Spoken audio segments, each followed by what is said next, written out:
Yo, what's going on, you guys? Welcome back to another What If video, and in today's What If video, we will be doing what if Spider-Man fought Michael Myers? What if the friendly neighborhood Spider-Man ended up coming across the masked murderer serial killer? What would have happened? What would have changed? Would Michael have beat Spidey, and would Spidey meet to fade out the rest of Michael's victims? Or would Spider-Man have defeated Michael, and Michael would have been locked up in prison for good, and something like Ravencroft? Find out in today's What If. Before we go ahead and get into this, make sure you guys go ahead, like the video, subscribe to the channel, comment down below what you thought of this, because I think this is an interesting idea, and this will be a 4-part Halloween special. These 4 parts will be releasing all throughout the month of October on the channel. And the second thing I have to address is we have to cover which version of Spider-Man and Michael will be fighting each other, because there are 5 Halloween timelines. 4 of them feature Michael. Meanwhile, we have the entire Spider-Verse available to us, so any version of Spider-Man can realistically take Michael on. However, right off the bat, none of the live-action Spider-Man are going to work due to the fact that none of their movies chronologically take place the same year they came out. Halloween Resurrection came out in 2001, 1 year before Tobey Maguire's Spider-Man came out, and yes, while I could retcon it, I don't just want to throw Michael into Spider-Man 1 due to the fact that's a really good movie, and I kind of don't want to ruin it. Especially considering the fact Halloween Resurrection is a terrible movie. None of the Michael Myers films were released around the time of the TASM movies, and while I could indeed choose 2018, Spider-Man being Tom Holland, considering the fact that Halloween 2018 was indeed, like I said, released in 2018, this can't work because 1, Infinity War takes place the same year, and Halloween 2018 and Kills take place on the same night, and 2, I don't have a complete timeline to work with, so even if I were to switch up the years, I do not have a complete timeline to work with. As the recording of this video, Halloween Ends is not out yet. So because of this, I'm going to have to go with a different timeline. So because we're going to be jumping with the cartoon Spider-Man. So the cartoon Spider-Man we will be choosing from is, right off the bat, 60 Spider-Man as well as the first 2 80 Spider-Man are not going to work. Halloween 1 and 2 also take place on the same night, so those are not going to work. Spider-Man 2017 is also not going to work because, again, I do not have the complete timeline to work with. Same reason for Ultimate Spider-Man, so that leaves us with 4 cartoons. MTV Spider-Man is also not, unfortunately, going to work due to the fact, again, this was released in 2003, 2 years after Resurrection. So because this, MTV Spider-Man cannot face the masked murderer. So because of this, we only have 3 options left. While realistically, Spectacular Spider-Man can work really well with this in the Rob Zombie timeline, technically, for those films, as how Rob Zombie's Halloween 2 was released in 2009. Meanwhile, the Spectacular Spider-Man Halloween special was 2008. So because this Spectacular Spider-Man, unfortunately, is not going to work. Though I really want him in there. Like, I even had an early draft of this version of the script where Spectacular Spider-Man does fight it. Honestly, I had no idea what was even going on in Rob Zombie's Halloween 2. And considering the fact that, realistically, considering the fact that Rob Zombie's Halloween 2 is 2009, and we didn't get a Halloween 2009 special for Spectacular Spider-Man. Spectacular is also unfortunately out, which leaves us with 2 cartoons left, being Spider-Man Unlimited and 1994. And I'm going to be going with 1994 for 2 reasons. 1, I don't like Spider-Man Unlimited for obvious reasons, and 2, realistically, I think like 1994 would work a lot better due to the fact that some certain characters would work better with 1994 in his universe. So because of this, I will be going with 1994 Spider-Man, and this will take place in the middle of Season 3. Specifically because Season 4 has Peter leaving over Mary Jane's quote-unquote death and him getting married, him getting proposing to MJ, the fake one, and all kinds of stuff. Season 5 can't work because he was in the middle of the 6 Forgotten Warriors, Secret Wars, and the Spider-Verse event. Season 2 can't work due to his mutation, and Season 1 was our introduction to him, and he was dealing with other stuff at the time as well. So in my opinion, the middle of Season 3 can indeed work, specifically after the Daredevil crossover between the 2. That can work, considering the fact we had the whole Alistair Smythe as well as the Tombstone incident. So before Carnage rolls around, and even then, it can cross over with the Carnage incident. But let's go ahead and get to this what if. We start our story off with the opening of Halloween 6 and Jamie giving birth to Stephen Lloyd. The Man in Black still takes Stephen Lloyd and puts him on the weird altar thing. Again, this is creepy. I don't like this. I hate Halloween 6, but I have no choice, because this is the best case scenario for this to work. And thus, Jamie still, however, does get broken out by a nurse that works there who's really nice, and thus she does break him as well as Stephen out. And Jamie ends up running with Stephen. However, the Cult of Thorn had a feeling about this, thus they send Michael to go after her. Michael does indeed chase after her, and he still does kill the guy when Jamie tries to warn him. He does manage to drive the truck, and she does stop at the rest stop where she hid in the original timeline, contacting Dr. Loomis. However, unbeknownst to her, Dr. Wynn is there and he knows exactly where she is. However, this is where the changes begin. Right after that radio broadcast is over and Jamie sent her warning out to Dr. Loomis, she would end up hearing something on the news, something about Spider-Man, and how he's recently been cleared of all charges with the Daredevil incident, and how Chameleon as well as Wilson Fisk's son are now in prison.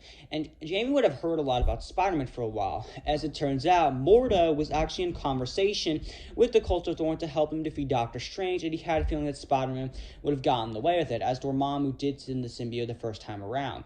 So because this, the Cult of Thorn do know who Spider-Man is, and they do have a good amount of files on him, since they were originally going to go after him and have a deal with Mordo as well as Fisk at one point, because Fisk saw Michael as a potential usage to him. But the two of them, both Mordo and Dormammu, as well as Fisk, decided to back out of the deal, but they still have their files on Spider-Man, just in case he was a threat. He came to Haddonfield since he's the good all hero. Thus, because of this, Jamie wouldn't have realizing that she's going to have to head to New York and has to get onto the nearest flight. And I am changing something here. Haddonfield is going to have to be closer to New York. I know it's Haddonfield, Illinois, but in order for this to work, Haddonfield is nearby New York City. So that's the only way this is going to work. Meanwhile, we cut to Spider-Man as he's swinging around, stopping a crime, and he does end up hearing what Jamie sent to Dr. Loomis on the news. He would end up thinking that someone's in trouble, and he would end up reporting this to police chief. However, she would explain to Spider-Man that that's in another town, Haddonfield, nearby. Spider-Man, however, would be determined to help, considering that apparently she has a baby on her, and he doesn't want to let some masked serial killer kill her. So because this, he decides that he needs to figure out where this Haddonfield town is, and he's going to go try to figure out where she is and help her the best he can. Plus, from what the description says, it matches the serial killer of the famous murderer Michael Myers, who Spider-Man's heard a lot about from Aunt May, as she did used to live in Haddonfield at one point, and how Michael was feared in the town, with May giving him the backstory on how Michael ended up murdering his sister, Judith, when he was simply 6 years old. It's because as Spider-Man has a bad feeling about this, thus he does end up getting some information from May, and does some research on his computer, and he does know where Haddonfield's at. So he quickly suits up and does begin to swing over there, catching a quick bus stop as he prepares to get ready with some upgraded web shooters. Meanwhile, Jamie is trying to figure out a way to get to New York City. Unbeknownst to her, Spider-Man is on the way, however. Spider-Man would think ahead, and he would end up sending a radio broadcast saying that he's on the way to Haddonfield to go save Jamie Lloyd, as he heard her name on the broadcast, with Jamie being shocked and knows that she's going to have to hide out till then, so she will be able to find Spider-Man. Meanwhile, we cut to Wilson Fisk as he hears this broadcast, and Smythe would end up telling him, should you potentially renew your deal with the Cult of Thorn, and the two of you could team up to take down Spider-Man and give the Cult of Thorn what they want. Fisk would end up thinking about this, though, and thinking that you're possibly right about this. Because of this, Fisk would end up deciding that he's going to head to Haddonfield himself, and he's going to reassign the deal with the Cult of Thorn, and he ends up telling Smythe to contact his goons to get his plane ready, as he will be heading down there soon. And he also thinks with this, Michael, as well as the Cult of Thorn, could help him potentially a lot, with him being the strictly big man of crime in the criminal underworld and getting revenge on the other crime bosses who betrayed him back in Season 2, as he calls out Silverman, Hammerhead, and Tombstone. Because Fisk does end up getting prepared, and he does get on his private jet as he heads to Haddonfield with a plan in mind, with Alistair Smythe following him with a couple of Spider Slayers. Meanwhile, we cut to Dr. Loomis as he prepares, while he also hears the Spider-Man broadcast, and he knows if he could find Spider-Man, the two of them could team up, as he has heard the good deeds that Spider-Man has indeed done. So because as Dr. Loomis does end up escaping his house, and he does go look to find Spider-Man, with Wynn obviously disencouraging it, as he doesn't want to hurt someone he generally considers a friend. But if Dr. Loomis is going to interfere with him and the cult's plans, then he's going to have to make Loomis pay. So because as he does contact the Cult of Thorn, telling him to get his machine gun ready, as it looks like he's going to have to take down a superhero now. However, they would end up informing him that he has a call from Wilson Fisk. Wynn is intrigued by this, and thus he does end up heading back to the Cult of Thorn's lair, and he ends up picking up the phone, and Fisk essentially explains to him the situation and the deal he has for a proposition. You help me take down Spider-Man with Michael, and I help you get what you want, Jamie. And Wynn would be intrigued by this and would agree, and thus the two of them were now in an alliance, with Fisk saying that he's on the way there with his private jet, and he will be there shortly. He's 5 minutes away. Meanwhile, Spider-Man has finally arrived in Haddonfield, and he does begin to swing it around and look around at the city. But the people of Haddonfield are shocked to see the friendly neighborhood Spider-Man there, with some people taking pictures with their cameras. Peter, however, knows that he has no time and does begin to swing around. He knows he needs to find someone to give him directions to find Jamie, and thus he does end up heading to the rest stop that he did manage to track down the radio broadcast. Thus, because of this, he does end up looking around. However, Jamie, along with Steven, are gone. He knows he needs to find her quick. However, he does end up running into someone there, Dr. Loomis. Dr. Loomis would end up introducing himself and explain to Spider-Man who he is and how he was Michael's psychologist when he was young. And he would essentially give him the whole monologue thing about how he became an obsession, pretty much the same monologue that he gave to the police officers in Halloween 2. Spider-Man quickly realized that if this is the case, then Michael's not going to be an easy challenge. It's because he ends up telling Dr. Loomis to follow him, and that they're going to have to find him quick then if he's a huge threat. As Spider-Man has come across someone who can also heal, telling him about his encounter with the X-Men, specifically his battle with Wolverine, and how he did manage to go toe-to-toe with them, even with Wolverine's healing factor. So because this, the two of them do begin to look around and do a bit of investigating, finding some trails of where Jamie could be with Steven. And they do end up chasing her down to the barn. Now, Michael has indeed found her, and he does end up seeing Steven. He's about to take Steven and stab Jamie until all of a sudden a web is fired and Michael's knife is knocked out of his hands. He turns around only to get kicked in the face, and Spider-Man lands. He ends up telling Jamie to get Steven as well as Dr. Loomis out of there as he takes on Michael. Now, this is an important scene due to the fact that these two are now meeting for the first time. Michael would have heard about Spider-Man as well, and he would attempt to grab his knife. However, Spider-Man would whip it up, saying that I don't think so. Michael would be pissed off, then would try to use anything he can in the barn. However, Spider-Man would be webbing stuff up and dodging all of his attacks while getting some attacks of his own, and Spider-Man would punch him, and he would end up using a new type of web, being the taser web that he made, as he was able to get some from the X-Men the last time he encountered them. And because this, we would end up using this to his advantage, and Michael would be stunned for a bit, and he would manage to get Jamie, Steven, and Dr. Loomis out of there. Spider-Man would essentially explain to them the situation and how that the best option is to get out of Haddonfield and head to New York, where this way it would be much harder for Michael to find them. However, all of a sudden a machine gun is fired, and Spider-Man does get them out of the way while dodging a bunch of bullets. And we pan around to reveal the Cult of Thorn with them laughing. Alongside this, Wilson Fisk.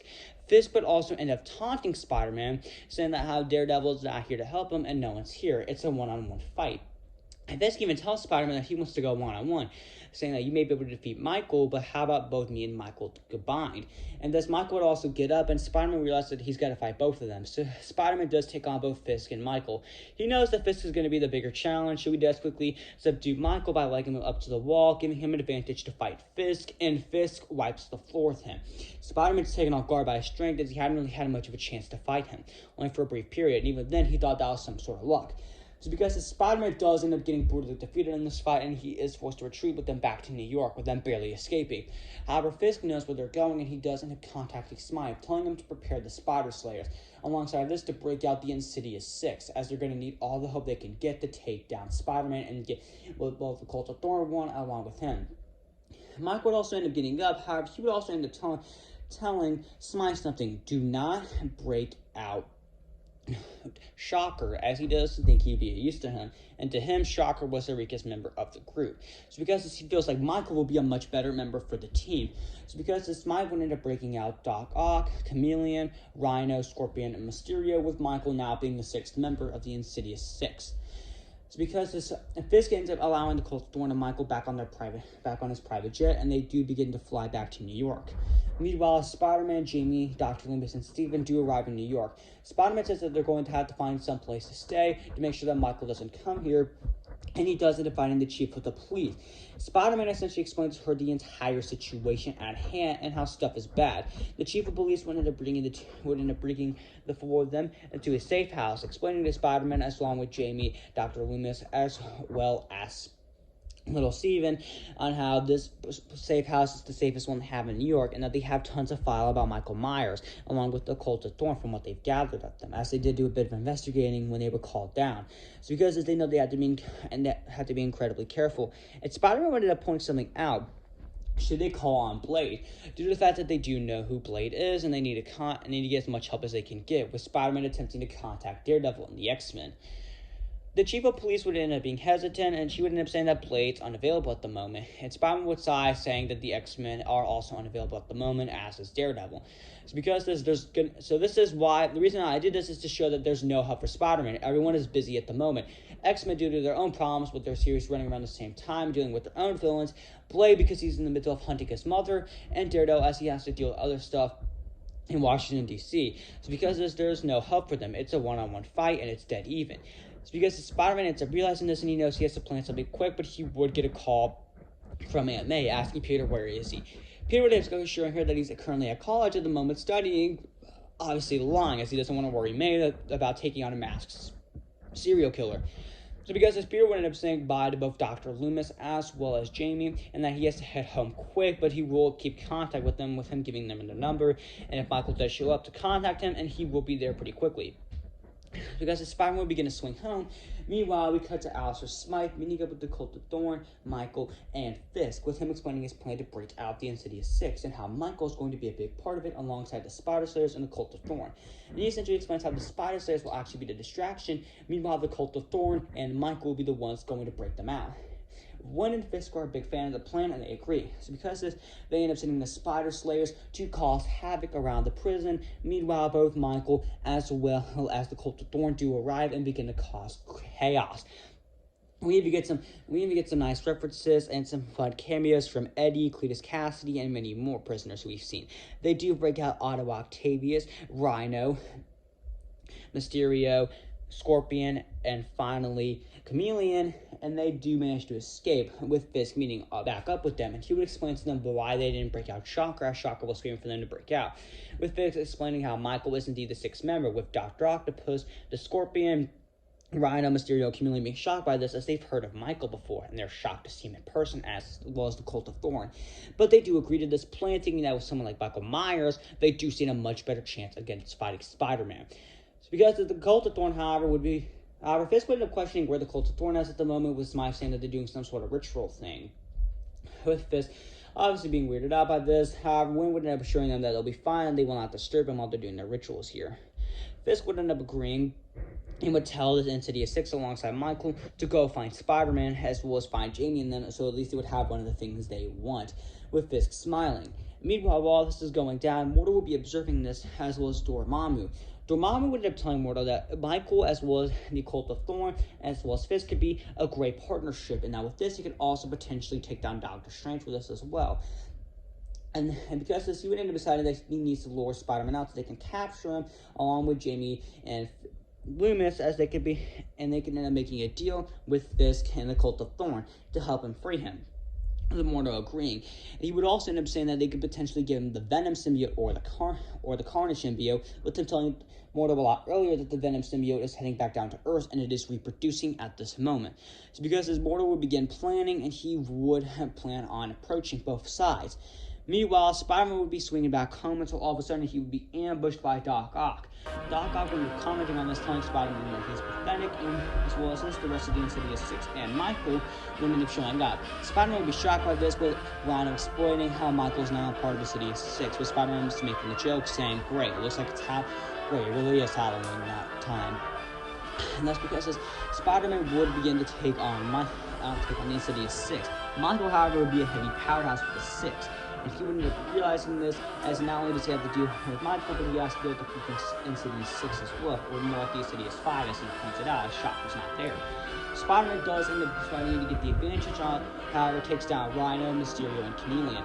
Does save with Scorpion, Doc Ock, and Michael. Doc Ock is calling it a retreat due to the fact that they know they can't beat Spider-Man still.